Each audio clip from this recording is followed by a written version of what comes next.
actually believe that every person around you could be your teacher? Cool. Okay, that's fine. Let's just live with that. Do you believe that when you walk out of here today, that you could be stopped at a petrol station, or you stop at a petrol station, you meet somebody from somewhere, some age, some demographic, doesn't really matter, and they say something to you that will be a hell of a sight more powerful than anything I can say to you? Do you believe that? Okay. Do you believe at the moment that the most annoying person in your life could be your greatest teacher? Yes. You could. Why don't you listen to them? What specifically can you recall from the first session? More importantly, what specifically will you use in the future? Everybody has a dream. Everybody has a compelling vision. I am saying focus on that dream. You will attract teachers, circumstances, and events, and you will, and here is my guarantee. I guarantee you will end up in a place you describe and recognize as better than your starting point. What I would like for you is that when you found your passion, when you found your purpose, when you found something that really ticks the boxes in terms of values, interests, excitement, emotion, etc., I want you to put that into your mind with belief. I want you to focus on that. And I think that that helps in the context of attracting teachers, circumstances, and beliefs.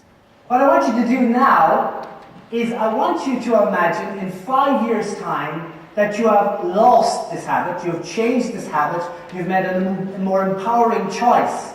And what I want you to do is paint a very vivid, full picture of your life in 5 years' time if you have lost this habit. Okay? So you've changed to more empowering. So the positive effect it's going to have in your work, and detailed. The positive effect it's going to have in your relationships in all aspects.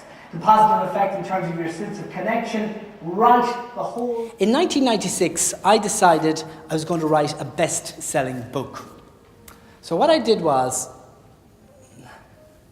I got an A4 sheet, it was this simple, and I wrote on it, and this is the way I'd like to see you writing your goals as well. I am a best-selling author. And what I did was, I put that page over my workspace, over my desk. Then beside it, manuscript finished by a certain date. Okay? So this was over my workspace, and I also put the 2 sheets on the back of my door. The idea was to absolutely program into my mind my desired reality. In February 2007, Stanford Business School Advisory Committee said that the most important attribute to develop was self-awareness. That's why when you go in for an interview or when you're pitching to the different agencies, emotion, if you can get to that place, that's when you start selling. That's when you make people excited. Can I also just throw a simple idea? I think this is something, I was just thinking about last night, there has to be an opportunity in this.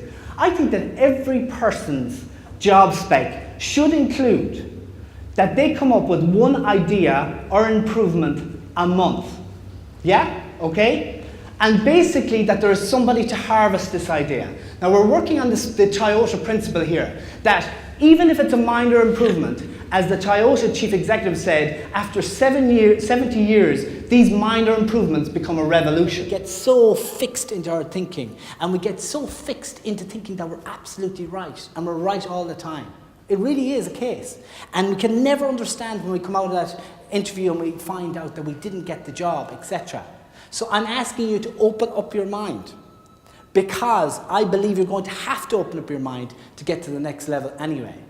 But it could be a case that your mind is so closed at the moment that that's your challenge, that's your obstacle. When you repeat back to people what they've said, it is for them the equivalent of a spiritual experience. And many people here has had the experience within the workplace, let's localize it, that you spoke to somebody about a certain subject and they talked back about something that had nothing got to do with what you just said. Hands up, be honest.